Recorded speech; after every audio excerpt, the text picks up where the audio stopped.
우리 오늘 받으실 하나님의 말씀 보도록 하겠습니다. 오늘 받으실 하나님의 말씀은 고린도전서 15장 29절에서부터 34절입니다. 고린도전서 15장 29절에서부터 34절 말씀.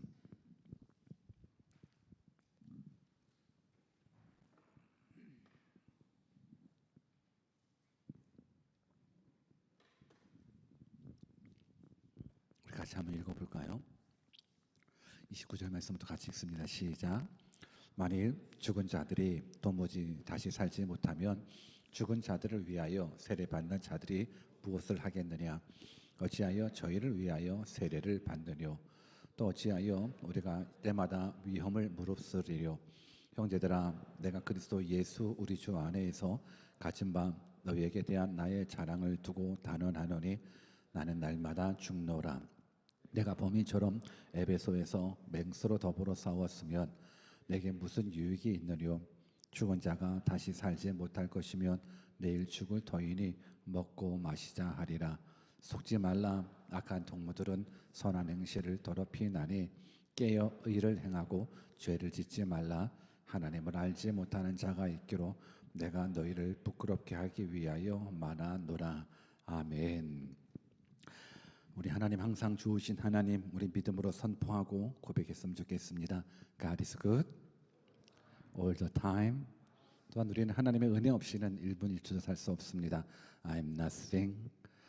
근데 하나님이 함께 하시면 능치 못함이 없습니다. With God, nothing is impossible.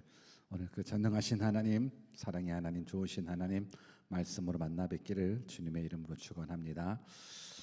오늘 뜻을 정한 인생 352번째 시간으로 부활의 믿음이라는 제목으로 하나님의 말씀을 증거하겠습니다. 고린도전서 15장은 부활장이라고 말씀을 드렸습니다. 그래서 사도 바울은 고린도 교회 성도들에게 예수 그리스도의 부활은 역사적인 사실이라는 것, 이걸 강조했습니다. 그리고 예수 그리스도의 부활 사건은 예수님만 부활하는 걸로 끝나는 것이 아니라 우리 성도들, 우리 그리스도인들의 부활을 보여주는 복음이라고도 말씀을 드렸습니다. 죽은 자의 부활이 없다면 이 세상에서 가장 불쌍한 사람이 우리 그리스도인이겠지만 부활은 사실이기에 이 세상에서 가장 행복한 자가 누구라고요? 우리 그리스도인이라는 겁니다. 저는 여러분들의 이 복음, 이 부활 신앙을 다 갖기를 주님의 이름으로 축원합니다. 그렇다면 이 부활을 믿는 그 믿음은 어떻게 증명되는 것인가를 한번 고민해 봤으면 좋겠습니다. 오늘 설교 제목이 부활의 믿음이거든요. 그러면 부활을 믿는 그 믿음은 무엇일까? 부활을 믿는 그 믿음을 가진 사람들은 어떤 특징이 있을까? 이걸 우리가 한번 생각해 보셔야 됩니다. 부활을 믿는다는 것은 그냥 마음속에 부활을 믿습니다 하고 끝나는 것이 아닙니다. 부활을 믿는다는 것은 그 믿음은 삶 속에서 보여줘야 되는 겁니다. 오늘 믿음이라는 것은 삶이 바탕되지 않는 믿음은 믿음이 될 수가 없습니다. 그래서 성경은 행함이 없는 믿음을 죽은 믿음이라고 이야기하고 있거든요. 내가 하나님을 믿는다고 이야기하지만서도 믿음의 삶이 나타나지 않으면 그건 믿는 것은 아닙니다. 입술의 고백만 가지고서는 그리스도인이 될 수가 없습니다.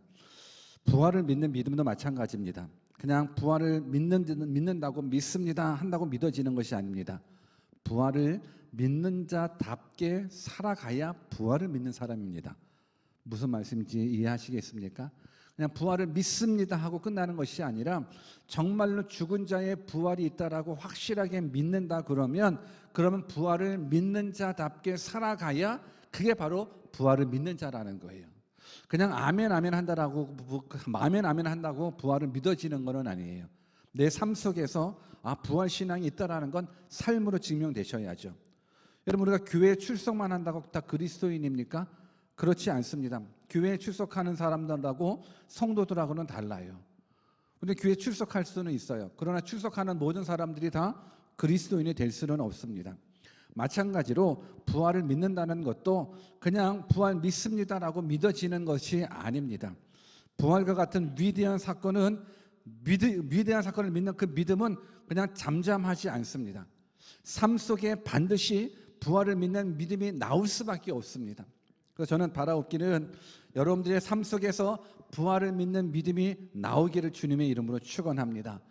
사도 바울이 부활을 얘기하면서 단지 논리적인 부분들로만 부활을 얘기하지 않았습니다. 사도 바울은 예수 그리스도의 부활을 설명하면서 그 부활을 믿는 그 믿음대로 살았기 때문에 사도 바울이 말한 부활이 진짜 부활인 거예요. 그냥 아무리 예수님 다시 살아나셨습니다, 예수님 살아나셨습니다 하고 내 삶이 부활신앙으로 깔려져 있지 않는다 그러면 부활이 증거될 수는 없어요.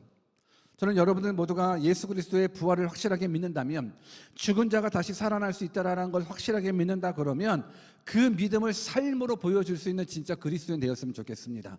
여러분들 그리스도인이십니까? 여러분들 부활을 믿는 믿음의 사람이십니까?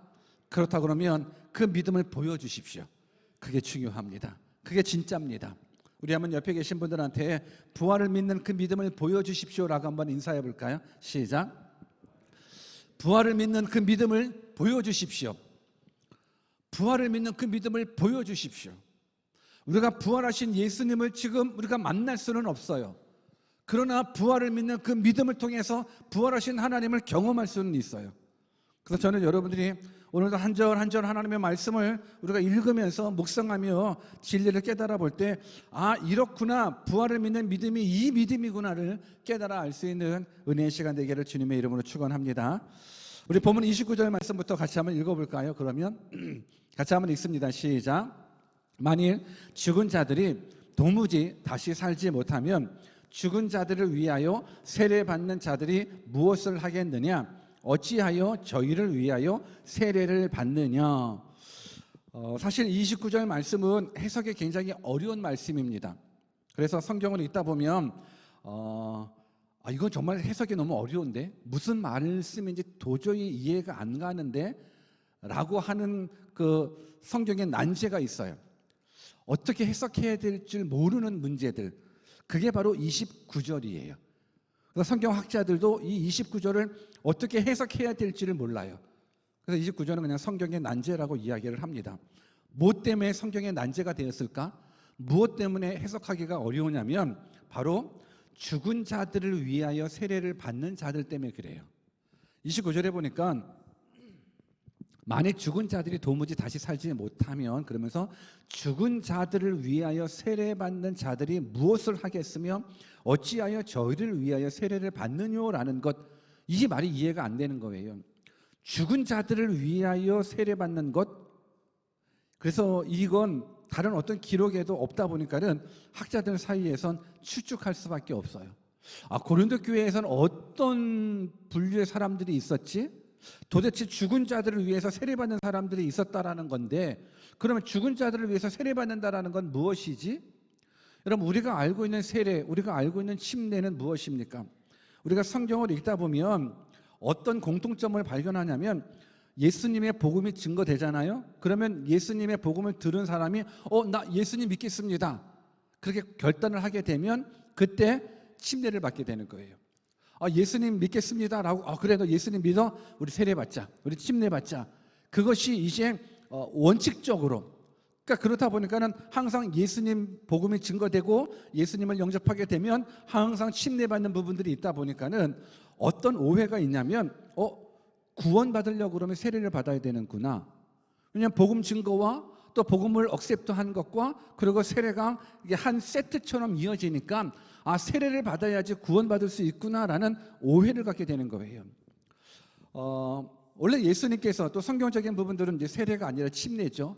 물속에 들어가면서 예수 그리스도의 죽으심과 예수 그리스도의 부활을 상징적으로 이제 표현하게 돼요. 근데 이제 침례 받기가 이제 물도 많아야 되고 하다 보니까는 좀 약식으로 하는 것이 이제 세례가 돼요. 그래서 세례는 이제 뿌리는 건데, 근데 물 뿌림을 가지고서는 예수 그리스도의 죽으심과 부활을 상징적으로 묘사할 수가 없어요. 그러나 어찌됐든지 간에 우리는 침례와 세례를 같은 모습으로 보고 있기 때문에 우리는 침례, 세례, 우리는 이해합니다. 오늘 성경에서 말씀하고 있는 건 뭐냐면, 그렇다면 세례받는 것이 구원의 조건인가? 침례받는 것이 구원의 조건인가? 근데 그렇게 믿고 있는 사람이 고린도 교회 중심으로, 초대교회의 많은 사람들이 세례 받아야지 구원받는다라고 생각을 했던 거예요. 그러다 보니까는 고린도 교회에 어떤 문제, 어떤 관습이 생겼냐면은 예수님 믿고 세례받아야 구원받는다라고 생각을 하는데 예수님 믿기는 믿었어요. 근데 세례받기 전에 죽었단 말이에요. 그러면 그 사람은 어떻게 되지? 라는 퀘스천 마크가 가는 거예요. 분명하게 예수님 믿고 침례받고 그래야 구원받는 건데 예수님을 믿었는데 침례받기 전에 이 사람이 죽었으니까 이 사람 그러면 구원받지 못하는 것 아닌가? 라는 부분들 속에서 퀘스천을 갖다 보니까는 어떤 간섭, 어떤 문화가 생겼냐고 그러면 예수님을 믿고 세례받기 전에 죽은 사람 이거 구원을 확신할 수가 없으니까 죽은 사람을 위해서 가족이 대신 살아있는 사람들이 대신 침례를 받는 걸로 하자, 세례를 받는 걸로 하자라고 그런 모습이 있지 않았는가라는 학설이 있는 거예요. 그래서 죽은 자를 위해서 받는 세례라는 부분들이 바로 이 부분들이에요. 예수님을 믿었는데 세례받기 전에 죽었다 보니까 내 자식이, 내 부모가, 내 형제가 침례받지 못하고 세례받지 못하고 죽었으니까 구원을 확신할 수가 없어서 그러면 내가 내 아버지 대신해서 침례받을게요. 내가 내 어머니 대신해서 내 자식 대신해서 내가 세례받을게요. 하는 모습으로 죽은 자들을 위한 세례가 있었다라는 게 고린도 교회 안에 있었다라는.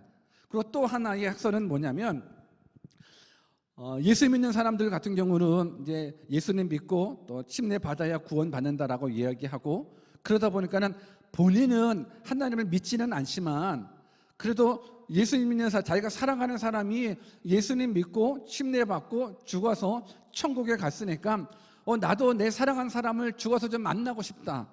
사랑하는 사람을 죽어서도 만나고 싶은 그 마음속에 세례받아야지 구원받는다라고 생각하고 세례받아야지 어떤 사후세계에서 그 사랑하는 사람을 만날 수 있을 것 같은 그런 마음이 들어서 그래서 그냥 그러면 믿지는 않지만 세례에 대한 중요성 때문에 침례에 대한 중요성 때문에 죽은 자를 그 이 사후에서 만나고 싶어서 그들을 위해서 내가 세례를 받는 그러한 간섭이 또 있지 않았을까라는 모습. 그래서 이 부분들은 정확하지는 않아요. 그래서 이 죽은 자들을 위해서 받는 세례를 성경풀이의 난죄라고 이야기를 해요. 근데 지금 사도 바울이 이 부분들을 이야기하는 이유가 뭐냐면 사실 이 두 가지는 다 잘못된 신앙이에요. 먼저는 침례를 받아야지 구원을 받는다? 아니, 그렇지 않아요. 내가 침례를 받아야지 구원을 받는다고 그러면 구원의 주체는 나의 노력이 돼요.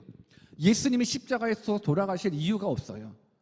왜냐하면 내가 침례를 받아야지 내가 구원을 받는다고 그러면 구원을 받고 안 받고 그 주체는 누가 되냐면 나의 행위가 돼요. 그럼 그건 구원이 될 수가 없어요. 예수님이 십자가에 돌아가실 이유가 없어요.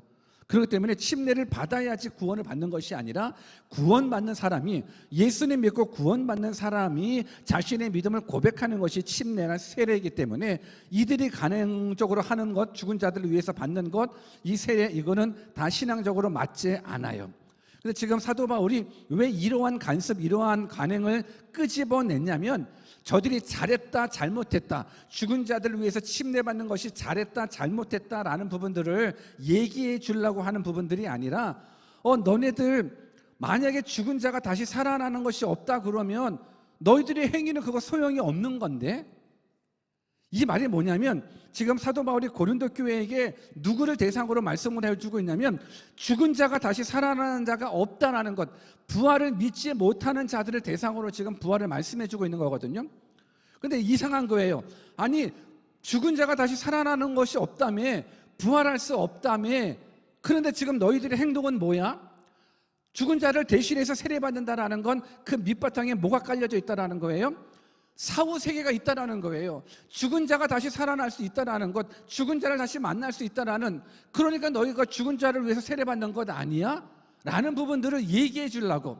이것이 신학적으로 잘못됐다 잘했다라는 부분들이 아니라 그런 행위가 있으니까는 가만히 보니까 그런 행위는 결과적으로 베이스를 보니까는 뭐냐, 사후 세계가 있다라고 너희들도 믿고 있네.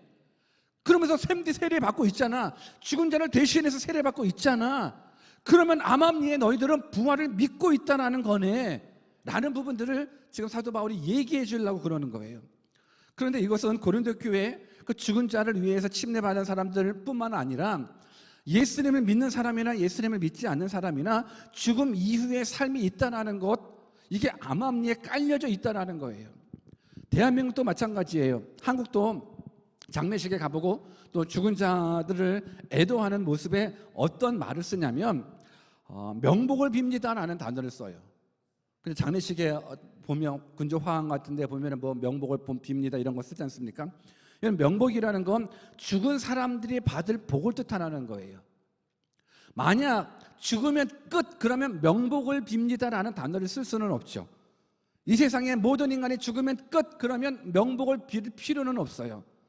그런데 이 말은 뭐냐면 예수님을 믿지 않는 사람들도 죽은 그 이후에 또 다른 세계가 있다라는 것, 이 부분들이 베이스에 깔려 있다라는 거예요, 없다라는 거예요? 깔려져 있다라는 거예요. 깔려져 있다라는 거예요. 지금 사도 바울이 얘기하는 거예요. 부활이 없다라고 이야기하는 사람이 아닌데 너희들의 어떤 그런 관행적인 모습들이나 모든 사람들이 가지고 있었을 때는 분명히 죽음 다음에 뭔가 있다라는 부분들 이게 깔려져 있는데 아니 부활은 확실하게 있는 거야. 너희들이 그걸 믿고 있네 라는 부분들을 얘기해주고 있는 거예요. 그러면서 사도 바울이 30절에 또 이렇게 얘기를 해줘요. 같이 한번 읽어볼까요? 30절 시작. 또 어찌하여 우리가 때마다 위험을 무릅쓰리요. 바울은 이러면서 부활이 없다 그러면 우리 그리스도인들이 영적으로 이렇게 수고할 이유가 없다는 부분들을 얘기해 주는 거예요. 지금 사도 바울은 예수 그리스도의 부활을 전하기 위해서 너무나 많은 고생을 했거든요. 죽을 고비를 너무 많이 넘겼어요. 예수 믿지 않는 자들에게 부활이 없다라고 얘기하는 사람들에게 아니 부활 있다고, 예수님이 우리들에게 생명을 주셨다고, 죽은 자가 다시 살아나는 것이 있다고, 예수 그리스도의 십자가의 죽으심과 예수 그리스도의 부활을 증거하기 위해서 사도 바울 감옥에 갇혔거든요. 매도 수없이 맞았어요. 돌도 많이 맞았어. 아니 거의 죽기까지 돌 맞고 감옥에 끌려가고 이송중에 광풍을 만나서 거의 죽기 직전까지, 그러니까 죽음의 고통을 굉장히 많이 겪었던 사람이 바울이거든요. 바울이 얘기하는 거예요. 또 어찌하여 우리가 때마다 위험을 무릅쓰리요. 부활이 없다 그러면 내가 이 죽을 고생을 할 이유가 없다는 거예요. 부활이 있기 때문에 내가 돌 맞아도 부활이 있다는 걸 증거하는 거예요. 사도 바울이 만약에 부활이 없다 그러면 자기도 편안하게 신앙생활 할 수 있는 건데, 부활이 없다, 부활이 없으면 내가 전하지 않지. 부활이 없다 그러면 나는 그냥 편안하게 종교생활하면서 그냥 세상의 권세 명예 누리며 살아가지. 그냥 내가 이렇게 죽을 고비를 당하면서 생명의 위협을 당하면서도 복음을 증거하는 이유가 뭐냐면 바로 예수 그리스도의 부활이 있기 때문이라는 거예요. 여러분 믿으십니까? 저는 여러분들도 이 복음의 확실함을 가졌으면 좋겠습니다. 부활이 없다 그러면 고생할 필요가 없어요. 부활이 없다 그러면 우리가 이 시간 이 자리에서 예배드릴 필요도 없죠. 부활이 없다 그러면 그냥 세상 사람들처럼 막 살아도 상관없어요. 어차피 죽으면 끝이라고 그러면 막 살아도 되죠. 그런데 우리는 막 살지 않는 이유가 있어요. 부활이 있다는 걸 믿기 때문에 그런 거예요. 그래서 사도 바울은 어찌하여 우리가 때마다 위험을 무릅쓰리요. 무릅쓰는 이유가 있어요. 위험을 당하면서도 내가 계속적으로 복음을 증거하는 이유가 있어요. 부활 때문에 그래요. 그러면서 사도 바울이 아주 유명한 말씀을 우리에게 던져주고 있습니다. 31절 말씀이거든요. 아마 많은 분들이 알고 있는 사도 바울의 유명한 명언 중에 하나죠. 같이 읽겠습니다. 시작. 형제들아, 내가 그리스도 예수 우리 주 안에서 가진 바 너희에게 대한 나의 자랑을 두고 단언하노니 나는 날마다 죽노라. 나는 날마다 죽노라. 아마 교회 다니고 신앙생활 오래 하셨던 분들, 바울이 했었던 명언 중에 한 가지 기억한다면 나는 날마다 죽노라라는 이 단어였으리라 생각을 합니다. 지금 사도 바울이 나는 날마다 죽노라 고백하고 있어요. 근데 나는 날마다 죽노라는 이 고백을 자랑하고 있어요. 자랑하고 있어요. 형제들아, 내가 그리스도 예수 우리 주 안에서 가진 밤 너희에게 대한 나의 자랑을 두고 단언하노니 나는 날마다 죽노라라고 이야기해 주고 있어요. 그럼 한번 생각해 보십시오. 사도 바울이 말하는 나는 날마다 죽노라라는 부분들이 어떤 의미일까? 나는 날마다 죽노라. 여러분들 날마다 죽는 분 계십니까? 물론 한국 사람들은 날마다 죽기는 죽는 것 같아요. 날마다 한국 사람들은 많이 죽어요. 날마다 죽어요. 어떻게 죽는지 아십니까? 여러분 배가 고프면 뭐라고 말을 해요? 한국 사람이잖아요, 우리. 여러분 배고프면 뭐라고 말해요? 배고파? 죽겠다 얘기하더라고요. 피곤하면 뭐라고 말해요? 피곤해? 죽겠다 얘기하더라고요. 짜증나면 뭐라고 그래요? 짜증나? 죽겠다 얘기해요. 배부를 때도 뭐라고 그래요? 배불러? 죽겠다 얘기해요. 한국 사람들이 사도 바울과 같이 날마다 죽어요. 사도 바울 나는 날마다 죽노라. 한국 사람들도 날마다 죽어요. 뭐든지 죽어요. 이뻐 죽겠다, 잘생겨 죽겠다, 배고파 죽겠다, 졸려 죽겠다, 뭐해 죽겠다, 뭐해 죽겠다. 그럼 지금 사도 바울이 날마다 죽겠다라고 얘기하는 것이 결국 이 말씀인가요? 아니에요. 이 말 아니에요. 그러면 사도 바울이 나는 날마다 죽노라를 자랑하고 있는데 뭘까? 많은 그리스도인들이 이 사도 바울이 나는 날마다 죽노라는 이 고백을 어떻게 적용하고 있냐면 육신의 모든 소욕을 죽이는 데 사용할 때 이 말을 써요. 세상의 욕심, 세상의 탐심 이런 거와 싸울 때 그래 나는 날마다 죽노라. 화날 때도 그래 날마다 죽노라. 화내면 안 되지. 자기의 화를 참을 때도 나는 날마다 죽노라. 도덕적인 모습 속에서도 마찬가지예요. 자신의 욕심을 내려놓을 때도 이 고백 써요. 그래 나는 날마다 죽노라. 주여 사도 바울처럼 나도 날마다 죽게 해주십시오. 죄 지고 싶어도 나는 날마다 죽노라. 죄 지으면 안 되지. 물론 그 말로 적용될 수도 있습니다. 그리고 맞는 말이기도 해요. 예수 믿는 사람들은 날마다 죽는 건 맞아요. 나는 죽고 누구만 살아요? 예수님만 살아야 돼요. 우리가 신앙의 성장도 마찬가지로 내가 죽는 만큼 성장해요. 나는 왜 신앙의 성장이 없죠? 안 죽어서 그래요. 신앙의 성장하기를 원한다, 성숙하기를 원한다 그러면 죽어야 돼요. 뭐가 죽어야 돼요? 내 욕심이 죽어야 성장해요. 내 자아가 죽어야 성장해요. 내 정욕이 죽어야 성장해요. 그래서 지금 사도 바울이 나는 날마다 죽노라라는 이 단어를, 이 믿음의 고백을 이제 도덕적으로 아니면 어떤 부분들 속에서 자기의 성적을 죽이고 그래 나는 날마다 죽노라 이렇게 적용해 볼 수도 있지만 저는 다르게 해석하고 싶어요. 왜냐하면 지금 사도 바울이 죄를 이기는 모습 속에서 나는 날마다 죽노라라는 이 단어를 사용하는 것이 아니에요.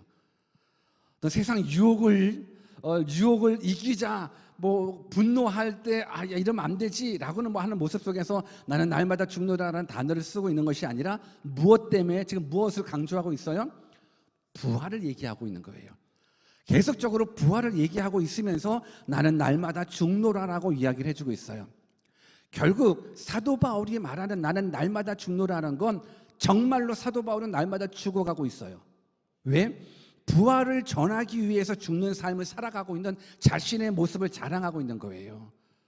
예수 그리스도의 부활, 예수님의 부활이 나의 부활입니다. 여러분 죽음은 끝이 아닙니다. 죽음 다음에는 영원한 생명이 있습니다. 죽음 다음에는 천국이 있고요. 죽음 다음에는 지옥이 있습니다. 예수님 안에 천국이 있습니다. 여러분 죽은 자가 다시 살아날 수 있다는 것 예수님이 보여주시고 계십니다. 이 복음을 사도 바울이 증거해 주고 있어요.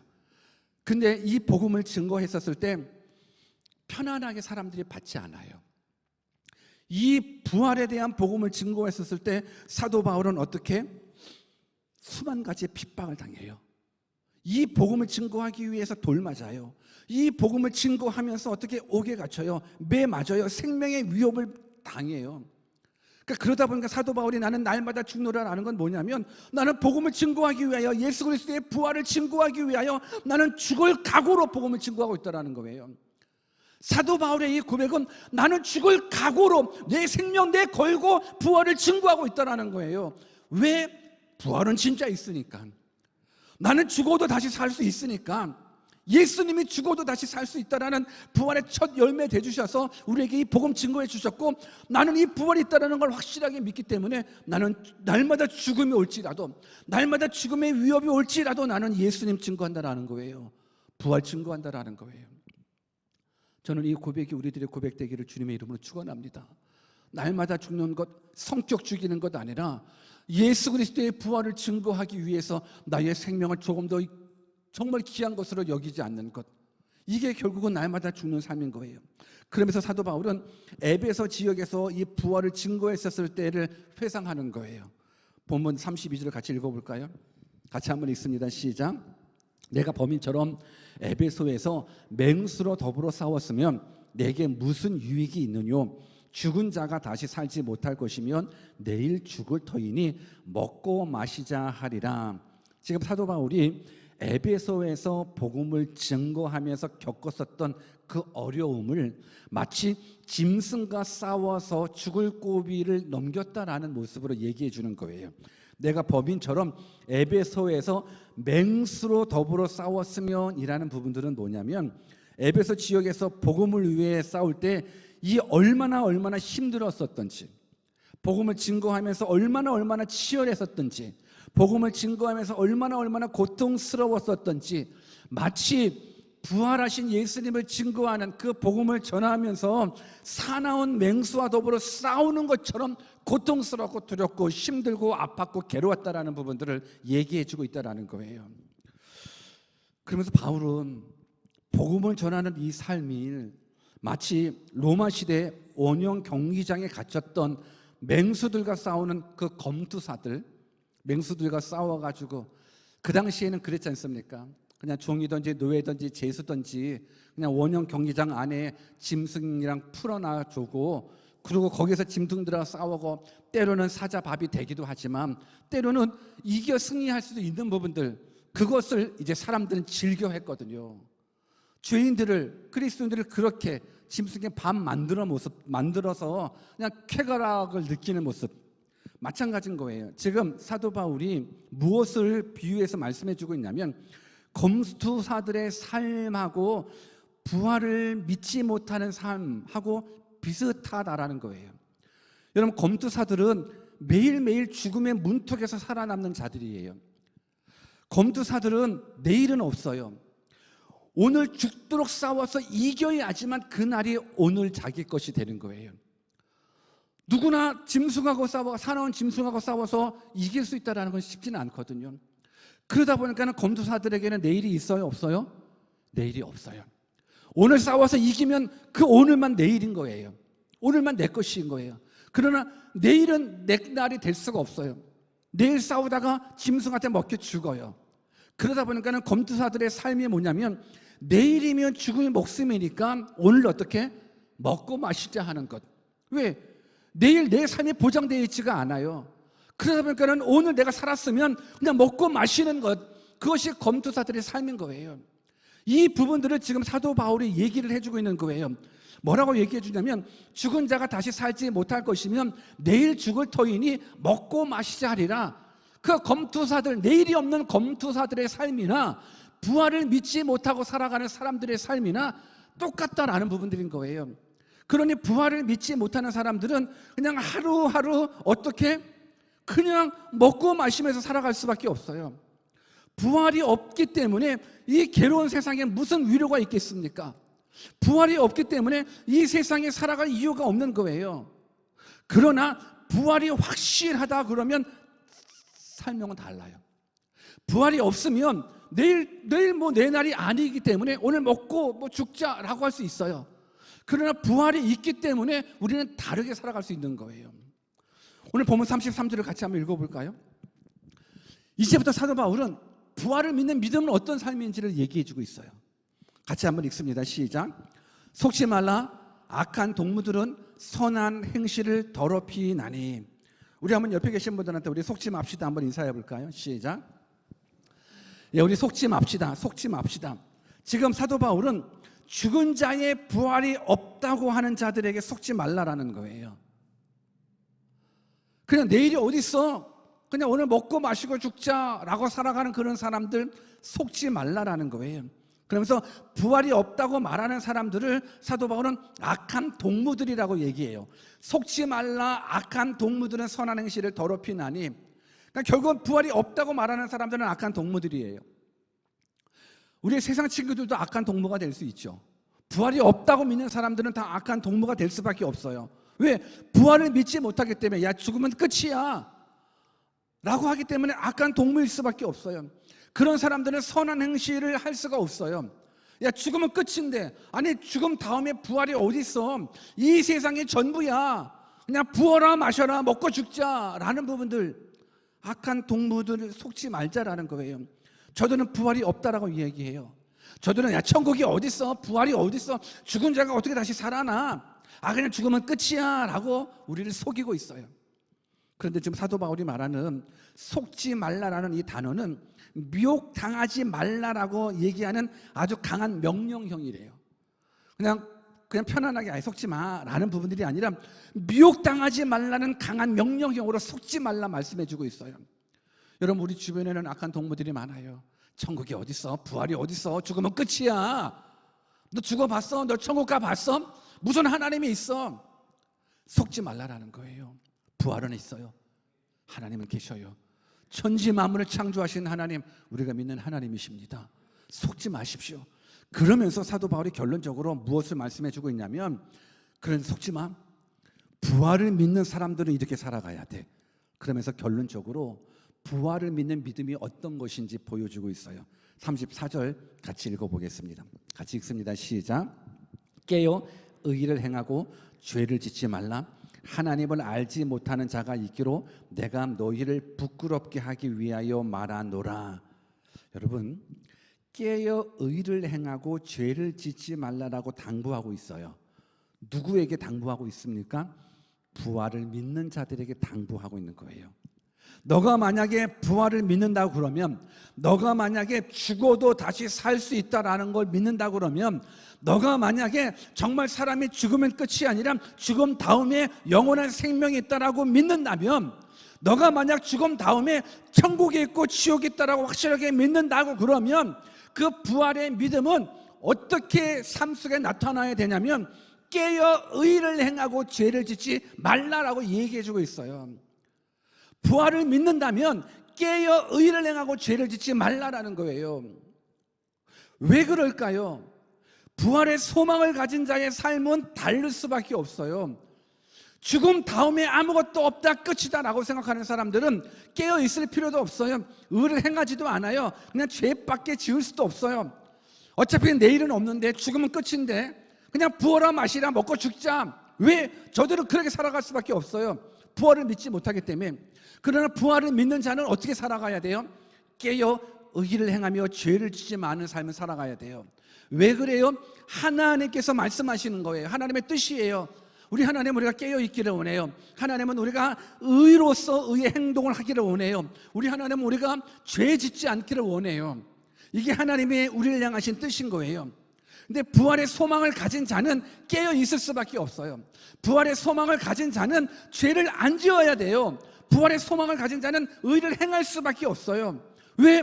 영원한 생명이 있다는 걸 믿기 때문에, 영생이 있다는 걸 믿기 때문에. 그 영생 하나님의 주시거든요. 예수 그리스도의 십자가의 죽으심을 통해, 예수 그리스도의 부활하심을 통해 우리들에게 이 영생 선물로 주셨다면, 그러면 천국에 갈 수 있는 영원한 생명을 선물로 이렇게 주신다는 걸 믿는다 그러면 하나님의 뜻대로 살아갈 수밖에 없는 거예요. 여러분, 이 말씀이 깨달아졌으면 좋겠습니다. 여러분, 깨달아지십니까? 깨달아지기를 주님의 이름으로 축원합니다. 부활 신앙이 없는 사람들은 죽음 이후의 세상을 믿지 않기 때문에 저들의 관심은 오직 세상일 수밖에 없어요.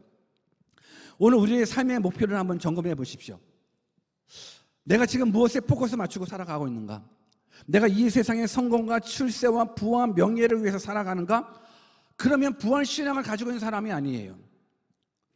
부활 신앙을 가지고 있는 사람들은 이 세상에 포커스 맞추지 않고 어디에 포커스 맞춰요? 저 하늘에 포커스 맞추면서 살아가게 돼요. 그 부활 신앙을 가진 사람하고 부활 신앙이 없는 사람은 차이가 있어요. 여러분, 교회 다닌다고 다 교인이 아니잖아요. 성도가 아니잖아요. 여러분, 부활을 믿는다라는 부분들도 나 부활 믿습니다. 부활을 믿는다라는 건 그냥 믿습니다, 아멘 하는 부분들이 아니에요. 그냥 부활절날 예배 시간에 와가지고 부활하셨네, 예수님 부활하셨네, 그걸로 끝나는 것이 아니에요. 정말 예수 그리스도의 부활을 믿는 자는 깨어 의를 행하고 죄를 짓지 않는 삶을 살아가야 되는 거예요. 저는 이 삶 살아가기를 주님의 이름으로 축원합니다. 왜 이렇게 살아가야 돼요? 우리는 하늘 소망을 갖는 자이기 때문에 그래요. 우리들의 소망은 세상이 아니에요. 우리들의 소망은 저 하늘인 거예요. 그래서 부활 신앙에 사로잡혀 있다는 건 하늘 소망에 사로잡혀 있는 거예요. 내 관심, 내 가치는 이 세상이 아니라 저 하늘에 있어요. 이게 바로 부활 신앙을 가진 자의 모습인 거예요. 사도 바울은 말합니다. 정말로 부활이 있다라고 믿는다고 그러면 그 믿음은 삶으로 나타나야 된다라는 거예요. 여러분, 어떻습니까? 부활을 믿으십니까? 부활을 믿는다면 부활을 믿는 그 믿음을 삶으로 보여주십시오. 오늘 왜 사도 바울이 죽은 자를 위해서 세례받는 이 모습을 왜 끄집어 왔을까? 너희들 영생이 있는 거라고 믿는 것 같은데, 죽음 다음에 어떤 세상이 있다는 걸 믿는 것 같은데, 그러니까 죽은 자를 위해서 세례받는 거지. 믿는 것 같은데, 믿는다면 믿는 자답게 살아갔으면 좋겠어요. 이걸 사도 바울이 말해주는 거예요. 너희들이 부활을 믿는다 그러면, 너희들이 천국이 있다라고 확실하게 믿는다 그러면, 그 믿음은 그냥 교회 안에서 그냥 내 안에서 그냥 인사이드 안에서 아멘 아멘 하면서 믿습니다로 끝나서는 안 되고, 삶 속에서 부활을 믿는 믿음을 보여주라는 거예요. 여러분, 죄를 미워하십니까? 의의 행동을 살아가고 계십니까? 항상 깨어 있으십니까? 저는 여러분들이 진짜 믿음의 사람이 되었으면 좋겠습니다. 말씀을 정리하겠습니다. 오늘 우리가 사도 바울의 이 고백의 귀를 기울였으면 좋겠습니다. 사도 바울, 만약에 부활이 없다 그러면 죽은 자를 위해서 받는 세례, 이게 무슨 의미가 있어? 만약에 부활이 없다 그러면 내가 뭐하러 생명 내걸고 복음을 증거하겠냐? 만약에 부활이 없다 그러면 내가 돌 맞아 죽으면서까지도 맹수와 같은 자와 정말 죽기 살기로 이 복음을 증거하며 살았었는데, 부활이 없다 그러면 왜 이렇게 위험스럽게 고통스럽게 내가 살아가겠느냐? 근데 나는 날마다 죽노라. 나는 누가 돌을 던져도, 누가 칼로 내 목에 위협할지라도, 누가 나를 감옥에 보낸다 할지라도 나는 부활을 믿는 자이기 때문에 복음을 전할 수밖에 없어. 나는 복음 전하다가 죽어도 좋아. 이게 바로 나는 날마다 죽노라라는 부분들, 저는 여러분들이 이 복음을 붙잡았으면 좋겠습니다. 부활은 복음의 핵심입니다. 예수 그리스도의 부활은 우리들의 부활입니다. 예수 그리스도의 부활은 사망 권세 이기시는 하나님의 절대 능력인 겁니다. 죽음에게 사형 선고를 내린 그 절대 주권자이신 그 하나님, 그 예수님이 오늘 이 시간 우리들에게 동일하게 말씀해 주고 계십니다. 너희가 부활을 믿느냐? 그러면 그 믿음을 삶으로 보여주라고. 오늘 깨어있는 성도, 의를 향하는 성도, 죄를 미워하는 성도 되어서 우리의 소망이 이 땅이 아닌 저 하늘에 있음을 확실하게 보여줄 수 있는, 죽어도 다시 살고 무릇 살아서 나를 믿는 자는 영원히 죽지 않겠다는 부활하신 그 예수님, 그 말씀 붙잡고 승리하는 우리 모두 되시기를 주 예수 그리스도의 이름으로 축원합니다. 우리 같이 한번 말씀 붙잡고 기도하는 시간을 잠깐 가져보기를 원합니다. 우리가 부활을 확신한다 그러면 이제는 하나님의 뜻을 이루면서 살아가는 거예요. 부활 신앙은 다른 데 있는 게 아니더라고요. 죽어서 다시 살아난다라는 그 확신을 가졌다고 그러면, 그 믿음을 가졌다 그러면 지금 우리들의 삶 속에서는 이제는 깨어있는 삶을 살아야 돼요. 의를 이루며 살아가야 돼요. 죄를 멀리하는 삶을 살아가야 돼요. 이게 부활 신앙을 믿는 믿음의 사람인 거예요. 오늘 이 시간 우리가 한번 말씀 붙잡고 기도할 때, 하나님, 내가 입술로만 고백한 것 같아요. 내가 생각 속으로만 부활을 믿었었던 것 같은데, 이제 부활의 믿음을 삶 속에 적용되게 해주십시오. 그리고 나는 날마다 죽노라 사도 바울의 고백처럼 나도 부활하신 예수님을 증거하는 데 있어서 내 생명까지, 아니 생명도 안 아까워할 정도로 복음을 증거할 수 있는 믿음의 사람 되게 해달라고, 우리 그렇게 한번 말씀 붙잡고 기도하도록 하겠습니다. 기도하십시다.